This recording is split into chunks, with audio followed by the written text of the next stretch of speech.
I never thought the sound that would save my life would be someone whispering my name like a warning. Not shouting, not screaming, just a low, sharp breath against my ear saying, "Don't move, don't make a sound."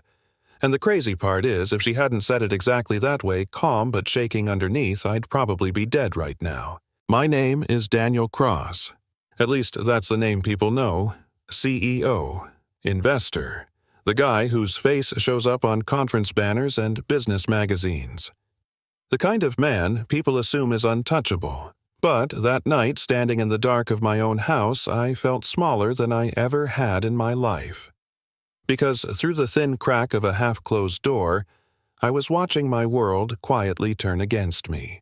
I'd come home early because my body felt wrong. Not sick, just off.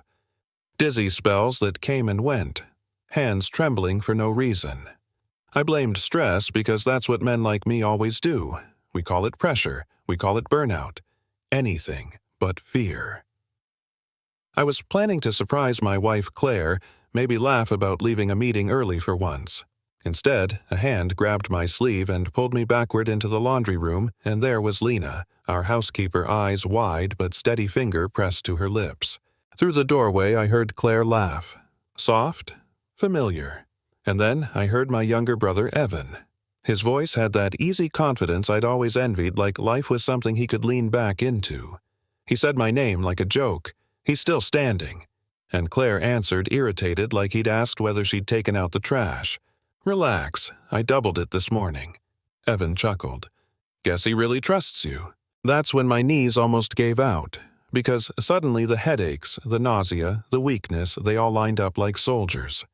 This wasn't stress. This was deliberate. This was poison, dressed up as care poured into a glass I thanked my wife for every morning. You know that moment when something clicks so hard it hurts? That was it. Every smile I'd believed in shattered at once. Lena didn't let me process it. She pushed me out the back door keys already in her hand and drove like someone who knew hesitation could kill. I reached for my phone out of instinct. She slapped my hand away. "No," she said, "not loud, just final. Anyone you call knows where you are." I argued. I told her I had friends, power, connections. She laughed, short and bitter. "That power doesn't belong to you right now," she said. "It belongs to whoever bought it." At a scrapyard on the edge of the city, she made me hand over my phone, my watch, everything traceable. Threw it into a bin of twisted metal like it was nothing.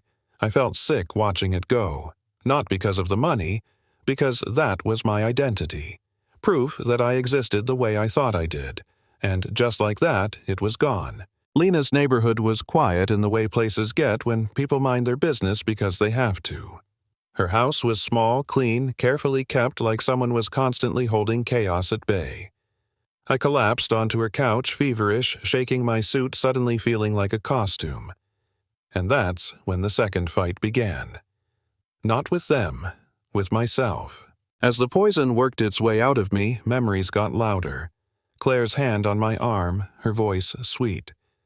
"You work too hard."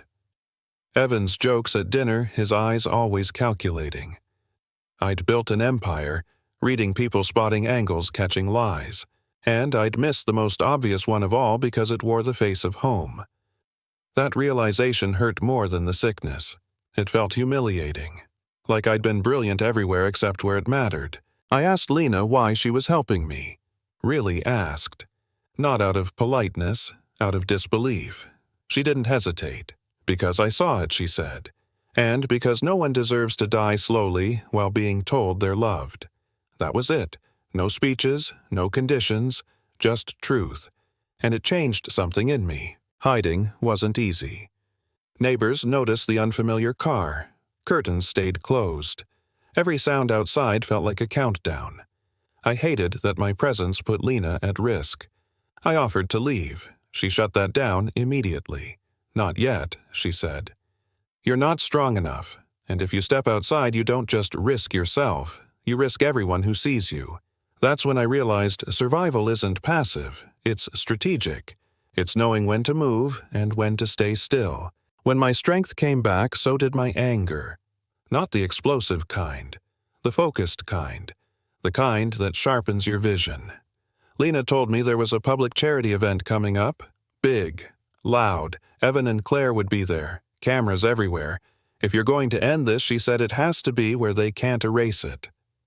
My stomach twisted.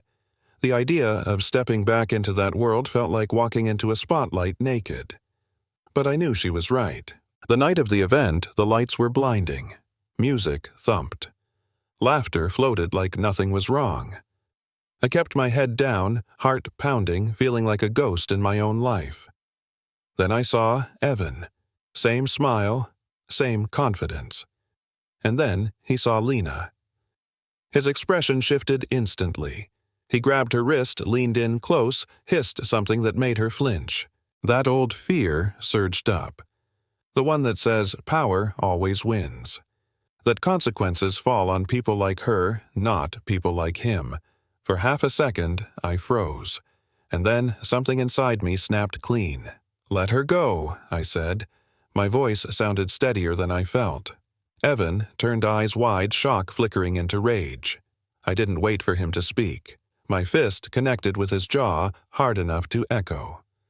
The room stopped breathing. Chaos followed. Shouts, phones raised. Security too late. Evan on the floor trying to turn pain into performance. Sirens cut through the noise like a blade. Agents moved fast. Claire appeared, smile already cracking as she saw me alive. She reached for me, started talking like tenderness could rewrite the last month. An agent stepped between us and read the charges. Her face drained of color so fast it was almost surreal. The truth spilled out fast after that. Staff broke. Records surfaced. The carefully built lie collapsed in public exactly where it couldn't be buried. Cameras devoured every second. And for the first time, I didn't care what they saw. I didn't chase the microphones. I turned to Lena, the woman who'd saved my life when she could have walked away. I took her hand and faced the crowd. I told them the truth, that I'd believed power meant safety, that I'd trusted blood over character, that I was wrong. I said loyalty doesn't always wear a suit. Sometimes it wears an apron and sees what everyone else ignores. The cars were waiting outside. The old life, polished, dangerous. I walked past it, toward Lena, toward the car that had carried me when I had nothing. As we drove away, the city lights blurred, and for the first time in months, my chest loosened. I wasn't running. I was choosing. Here's what I learned. The people who love you loud aren't always the ones who love you real. Sometimes the person who saves you is the one you barely noticed until it mattered. So ask yourself this. When the masks come off, who do you trust? Tell me in the comments. I want to hear your take. And if you've ever seen power used the wrong way or loyalty come from an unexpected place, share that too. Subscribe if you want more stories that dig into the uncomfortable truth about justice class and who really has your back when everything falls apart.